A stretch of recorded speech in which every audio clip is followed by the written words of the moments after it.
చెప్పండి. హలో, చెప్పండి, వినిపిస్తుంది.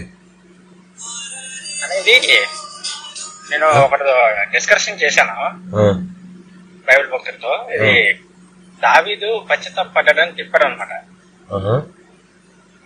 దావీదు పశ్చాత్తాపడ్డాడు, ఆకాను అబద్ధం చెప్పాడు అని చెప్పాడు అనమాట. ఆకాను అబద్ధం ఎక్కడ చెప్పాడు? అదే చెప్పాను. అక్కడ అతను యెహోషువ 7:11 పెట్టాడు అనమాట. ఆ 11 నేను ఇంగ్లీష్ లో ఉన్నది, తెలుగులో ట్రాన్స్లేషన్ చేస్తే అక్కడ తెలుగులో బొంకి అని ఉంది, కానీ బొంకి అనే పదం చేర్చబడిందని నేను అడిగి చెప్పాను అనమాట. కాదు ఒక్క నిమిషం. యెహోషువ 7:11 ఇశ్రాయేలీయులు పాపము చేసి ఉన్నారు, నేను వారితో చేసిన నిబంధనని వారు మీరి ఉన్నారు, శపితమైన దానిని కొంత తీసుకొని దొంగిలి బొంకి తమ సామానులో దాన్ని ఉంచుకొని ఉన్నారు అని చెప్పేసి ఉంది. కదా. ఇప్పుడు ఏంటంటే నా నియమాన్ని ఉల్లంఘించారనమాట. ఓకే, అలాగే they have even taken of the accursed thing and have also stolen and dissembled అని చెప్పేసి అన్నారండి అక్కడ చెప్పింది. సో అబద్ధమాట ఏముంది, చేసినాక నువ్వేం చేయలేదు అన్నట్టు సైలెంట్ కూరుకోవడం కూడా ఉంటుంది కదా. కాకపోతే ఇక్కడ డిజెంబల్ అనే పదానికి అర్థము బొంకి కాదు, దాచిపెట్టి అంటే నీ మనసులో ఏముందనేది పూర్తిగా చెప్పకుండా వీడు దొంగతనం చేసి సైలెంట్ గా ఉన్నాడు అంతే. వాడు బొంకలా అక్కడ. అది అంటే మౌనం కూడా కొన్నిసార్లు అబద్ధం అవుతుంది కదా, చెప్పకుండా అక్కడ దాచిపెట్టడం, తప్పు చేసి కూడా ఏమీ చేయలేదు అన్నట్టు నటించడం కూడా అది అబద్ధం లెక్కనే వస్తుంది కదా. అంతే, ఏం లేదు. వీళ్ళు నాటకాలు ఆడతారు. వాడిని ఎవరు అడగలేదు అసలు, వాడి మీద ఎవరికన్నా డౌట్ ఎందుకు వస్తుంది? వాడు బొంకాడు అనుకోవడానికి అంతే. ఇంకో విషయం, దావీదు పశ్చాత్తాపడ్డాడు కాబట్టి క్షమించారు, ఆకన్నా అబద్ధం బొంకాడు కాబట్టి మరణ విధించారు అన్నారు. కాకపోతే దావీదు పశ్చాత్తాపడినట్టు 2 సమయంలో 11 అధ్యాయం నుంచి 12 అధ్యాయం వరకు ఎక్కడా లేదు. ఓన్లీ నేను పాపం చేశానని అనేసరికి యెహోవా నాతను మాటల ద్వారా దావీదు పశ్చాత్తాపడ్డు ఏమీ చేయడు. ఇప్పుడు ఆకానికి కొన్ని రోజులే ఉంది అక్కడ. ఆకాను దొంగతనం చేసినాక వీళ్ళు యుద్ధానికి వెళ్ళినప్పుడు ఓడిపోతారు, ఓడిపోయి బాగా ఎక్కువ మంది చచ్చిపోతారు. తర్వాత ఏం జరిగింది అనుకున్నప్పుడు అప్పుడు 11వ వచనం వస్తుందన్నమాట. ఇది జరిగిందని చెప్పేసి. ఇది ఒకటి. దావీదు ఇక్కడ ఆకాను కొన్ని రోజులు సైలెంట్ గా ఉన్నాడు అనమాట. కానీ దావీదు ఏం చేస్తున్నాడు, నెలలో తరబడి ఉన్నాడు. అర్థం చేసుకోండి. వాడు ఊరియా భార్యను ఉంచుకోవడం గాని, ప్రెగ్నెంట్ అవ్వడం గాని, సో ఇంచుమించుగా 3 నెలలకో ఏమో తెలిసింది ప్రెగ్నెంట్ అయినట్టుగా. సో అప్పుడు తెలిసిన తర్వాత మొగుడు చంపేయాలని ప్లాన్ వేస్తాడు. జరిగేంత అప్పుడు కూడా చోద్యం చూస్తా కూర్చుంటాడు యెహోవా. ప్రవక్తను అప్పుడు పంపించి చెప్పొచ్చు కదా, నువ్వు చేసిన తప్పు అని చెప్పి, ఇప్పుడు వీడిని చంపేయాలనుకుంటున్నావా, వీడు నీకు నమ్మకంగా ఉన్నాడు కదా అని. ఇట్లాంటప్పుడు ఏమీ చేయకుండా అంతా జరిగిపోయినాకొచ్చి ఇప్పుడు సొంతపోసి మాటలు మాట్లాడతాడు అనమాట. నువ్వు ఆ పని చేసా, ఉపమానంతో చెప్తాడు గొర్రె పిల్ల తొక్క తోలని చెప్పి. ఆడికి ఎక్కదు, దావీదికి ఎక్కదు. అప్పుడు కూడా దావీదికి అప్పుడు కూడా ఎక్కదండి. తర్వాత ఏంటంటే అట్ట చేసిన వాడిని చంపేయాలంటాడు. దావీదే అంటాడు చంపేయాలని చెప్పి. గొర్రె పిల్లని తీసుకున్నందుకే చంపేయాలి అంటే మరి వాడు పెళ్ళాన్ని వాడుకొని అమ్మాయిని ప్రెగ్నెంట్ చేసి ఫుల్ ప్రెగ్నెంట్ అయ్యి పిల్లోడు పుట్టి ఈలోపు మొగుడిని కూడా, అది కూడా ఎవడో కాదు, వీడు నమ్మిన బట్టను చంపేస్తే వాడిని ఇంకా ఉప్పు పాత్ర వేయద్దు నిలువున, సజీవ ఉప్పు పాత్ర. ఏం చేశాడు, వీడికి అంతా చెప్పినాక నాతానంటాడు, అది నువ్వు ఈ బత్షెబా నుంచుకున్నావు, బత్షెబా మొగుడైన ఊరియాని చంపేశావు కదా అంటే ఏమంటాడు, నేను యెహోవా ఎడల పాపం చేశాను అన్నాడు. ఆడు పశ్చాత్తాపడలా అప్పటికి. ఇంకా దావీదు పశ్చాత్తాపం ఎలా తగలడుతుంది తెలుసా, చెప్తానేనండి. ఈయన ఒప్పుకున్నాడు పాపం చేశానని, అంతే, ఇంకేం లేదు. అదే వచనంలో, ఇంకో వచనం కూడా కాదు, అదే వచనంలో నీ పాపం పరిహరింపబడింది. మీరు కంపేర్ చేస్తే ఆకాను కూడా, ఆకానికి ఉపమానాలు అక్కర్లా, చీట్లు వేస్తారు, వీళ్ళ ఇళ్ళు వస్తుంది, రాగానే అడుగుతారు ఏంట్రా అంటే నేను చేశాను అంటాడు డైరెక్ట్. దాటేయడాలు నాకు తెలియదు, ఏమో గుర్తులేదు, ఇట్లాంటి సొల్లేం చెప్పడు. నేను పాపం చేశానంటాడు. దావీదు ఏ మాట ఆడతాడో అదే మాట నాకాని చెప్పేస్తాడనమాట, నేను పాపం చేశానని. దావీదునేమో క్షమించాడు యెహోవా, ఆకాన్ని వాడి కుటుంబాన్ని కోళ్లు కుక్కలు అదే అంతా మొత్తం మనుషులందరితో పాటు ఎదగదా డేరాని కూడా తగలబెట్టాడు కదా. పోయి ఇదే పైత్యం. డేరా ఏం చేసింది? డేరాని కూడా తగలబెట్టాడు ఆఖరికి.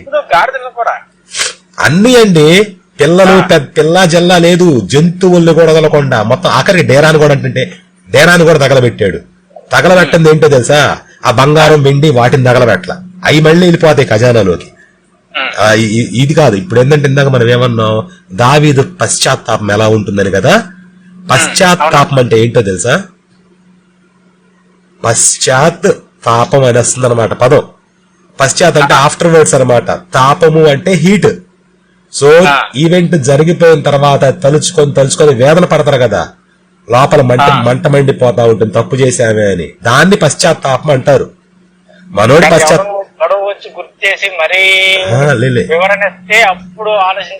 అది పశ్చాత్తాపం కాదు, అది పశ్చాత్తాపం కాదు. ఈ చేసిన పనికి ఈ అదవం చంపేసింది అక్కడికక్కడ స్పాట్ లో మొత్తం. యెహోవాకి ఇది సాధారణమే. వీడిని చంపాల్సింది, వీడిని చంపకుండా ఇంత ఎదవని. వీడికి ఆ బచ్చి బాకి మధ్య పుట్టాడు కదా పసిపిల్లోడు. ఇప్పుడు ఈ క్రిస్టియన్స్ గాని వీళ్ళందరూ కొమ్మరి మల్లన్న జాతరలో జరిగిందని పెట్టుకొని ఆ పసికందుని చంపేశారు కదా అండి, ఎగురుతున్నారు కదా. ఆ పసికందు తప్పే, ఈయన యెహోవా చంపుతాడు కదా పసికందుని మొత్తి. దీని గురించి మాట్లాడరు. ఈ రోజు రాత్రి ఉంటది వీళ్ళకి దరువు బాగా, అది ఉంటుంది కదా దీని మీదే. సో ఉండండి, ఇంకా చెప్పలా. అయితే దావీదు ఏమంటాడంటే నీ కొడుకు చచ్చిపోతాడరా అంటాడు, బాస్టర్డ్ సన్. తర్వాత నీ భార్యలు ఎవరైతే ఉన్నారో వాళ్ళని చేరువానికి అప్పగిస్తానంటాడు. చేరువాని అంటే ఎవడు? వీడి కొడుకే. గొప్పోడయ్యా యెహోవా. ఇట్లా ఉంటుంది. ఈ కాదు హైలైట్, దావీదు గురించి కదా మనం మాట్లాడుతుంది. దావీదు పాపము అయ్యో అని చెప్పేసి ఉపవాసం ఉంటాడండి కొడుకు కోసం. చనిపోతాడనమాట. యెహోవా మొత్తుతాడు, జబ్బు కడతది పిల్లడికి. మనోడు ఉపవాసం ఉంటాడు, యెహోవా కనికరిస్తాడేమో అని. కనికరించడు. వారం రోజులు పిల్లోడు తీసుకొని చచ్చిపోతాడు రోగంతో. ఏం చేస్తాడు తెలుసా దావీదు? ఈ జనాలు వచ్చి అమ్మో వాడు అసలే వారం రోజులు ఉపవాసం ఉన్నాడు, పిల్లోడు చచ్చిపోయాడని తెలిస్తే ఏమైపోతాడమ్మా బిడ్డ అని చెప్పి వాడు కొంచెం జంకుతా ఉంటారు, ఏం చెప్పాలని. మనోడు చూస్తాడు, బిడ్డ బతికిందా సచ్చిందా అంటాడు. సచ్చిందా అంటారు. ఇది రాచలేంగా. లేస్తాడు, స్నానం చేస్తాడు, తలకి మంచిగా నూనె పెట్టుకుంటాడు, డ్రెస్సింగ్ అవుతాడు, వచ్చి లంచ్ చేస్తాడండి. పిల్లోడి దగ్గర కూడా వీడి పశ్చాత్తాపం అది. చచ్చిన పిల్లోడి చూడడం కూడా చూడండి కనీసం. సొంత కొడుకే కదా వీడికి బచ్చిబాకి పుట్టినోడు. కొడుకు చస్తే చూడను కూడా చూడ్డాను అనమాట. ఆడితే తప్పు లేదు. ఉపవాసం ఉన్నాడు, ఫుల్ ఆకలితో ఉన్నాడు అనమాట. స్నానం చేసి తినేశాడు పోయి ఫుల్ గా బేవం అన్నట్టు. కీర్తనలు 5వ అధ్యాయం 5వ కీర్తనలు మొత్తము దావీదు గురించి రాయబడిందని చెప్తుంటారు. మొత్తం దావీదు రాశాడు అంటారు గాని దానికి ఆధారం లేదండి, వీళ్ళ ఒపీనియన్ అనమాట.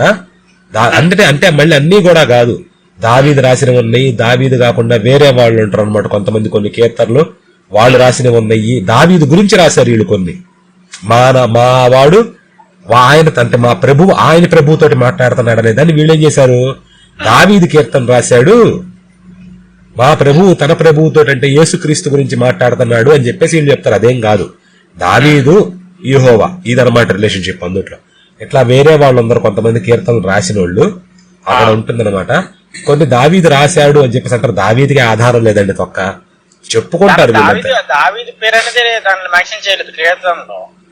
దావీదికి ఏంటంటే ఇక్కడ ఉండేది బాగా అందుట్లో కీర్తనల్లో ఈ ముందంతా చెప్పుకుంటూ వస్తాడు, నా శత్రువులు అట్టున్నారు, నా చుట్టూ ఇట్టున్నారు, నన్ను అట్టా పీకు తింటున్నారు, సింహాల్లా పొంచున్నారు, నన్ను ఏడిపేస్తున్నారు, ఎంత చెప్పుకుంటా వచ్చి ఇన్ని అలవాల మధ్యలో వచ్చి కూడా నువ్వు నన్ను కాపాడావు కదా యెహోవా అని చెప్పి 23వ కీర్తనలో గట్టిగా ఏడుస్తారు అనమాట. మొదటి వచనం యెహోవా నా కాపరి, నాకేమీ లేమి కలుగుదని.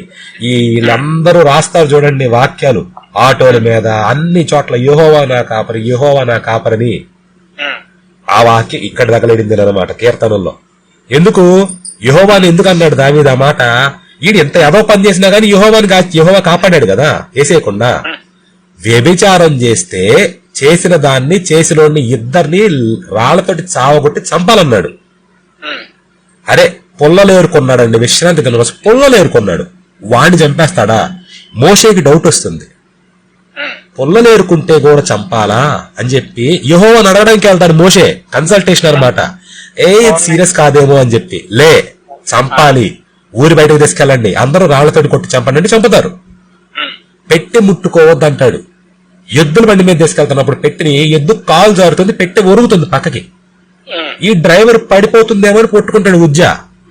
స్పాట్ మొత్తుతాడు యెహోవా, అవుట్, చంపేస్తాడు.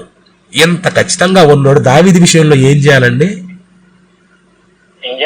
అది అందుకని పైగా ఏమంటాడు దావీదు తోటి ఈ నాతాను ప్రవక్తను పంపించినప్పుడు, రే నేను నీ శత్రువుల భార్యల్ని, వీడికి పిల్లనిచ్చాడు కదా మామ సౌలు, వాడి భార్యలను కూడా అంటే కదా మొత్తం వాడి భార్యల్ని, అనేక మంది భార్యల్ని నీ చెంతను చేర్చాను, నీకు చాలదు అనుకుంటే ఇంకా ఎక్కువ మందిని ఇచ్చేటోడిని, నువ్వు పోయి వాడి పెళ్ళాన్ని ఎందుకు పట్టుకున్నా బచ్చీవాని? ఏమో ఈ దరిద్రుడు వాడు డైరెక్ట్ గా పట్టుకోకుండా యెహోవాని అడిగితే ఊరి ఆయన ఎట్టగో లేపేసి యెహోవాని అంటగట్టేటోడేమో, ఎవడో తెలుసు.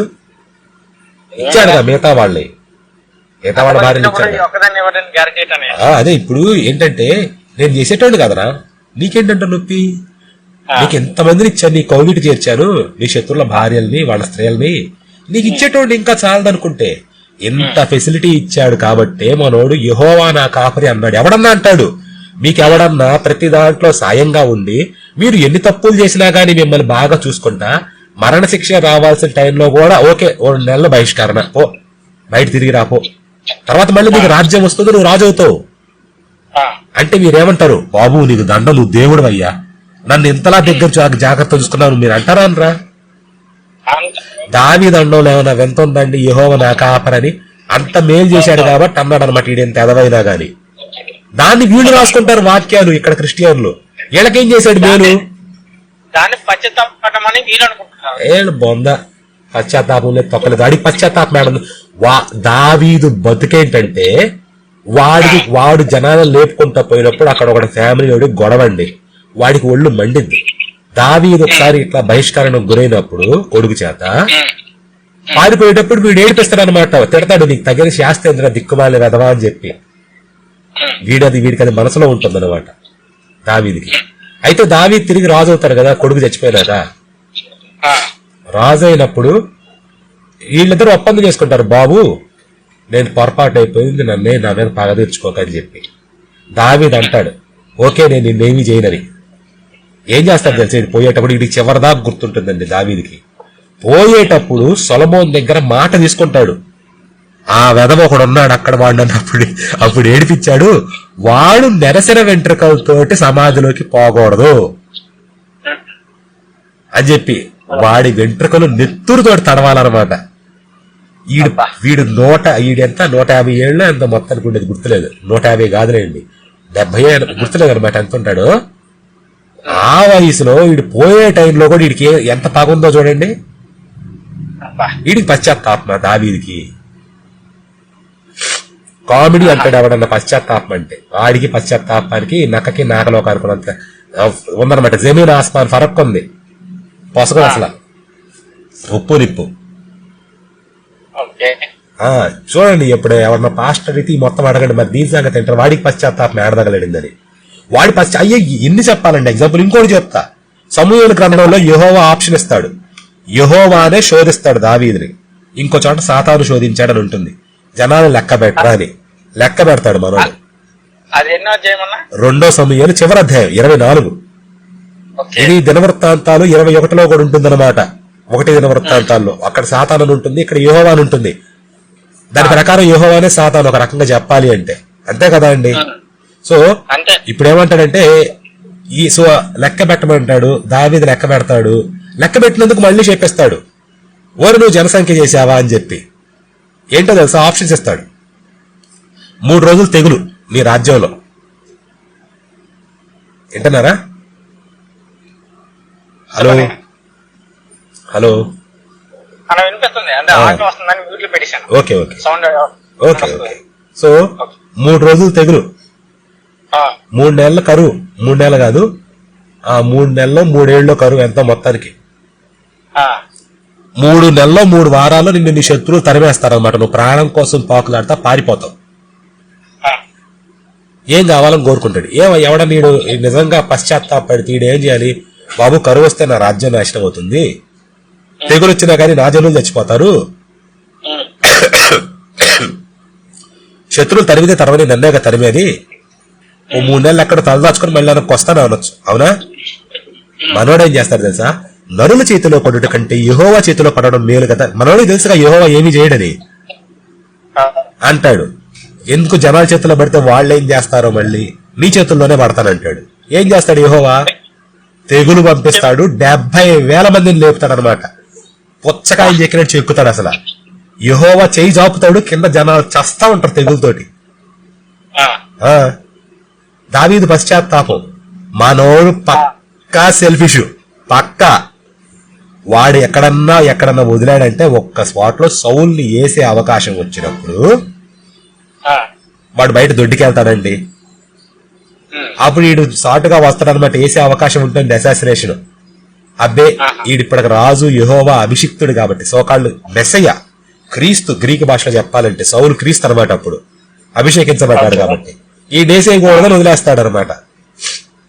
అది మనోడు చేసింది ఏంటంటే అదనమాట. యెహోవాకి ఇష్టమైంది. వాడు అభిషేక్తుడిని చంపల. ఏదన్నా ఉందనుకుంటే ఒకటి ఏముంది ఇంకా అందుట్లో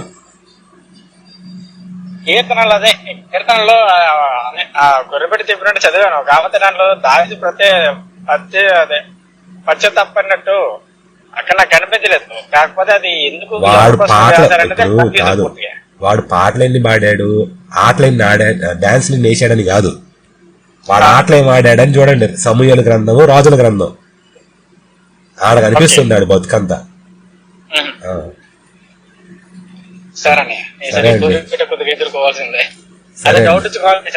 పర్లేదండి, ఎప్పుడన్నా అడగండి. ఓకే ఉంటా. ఉంటానండి. ఓకే అండి, బాయ్.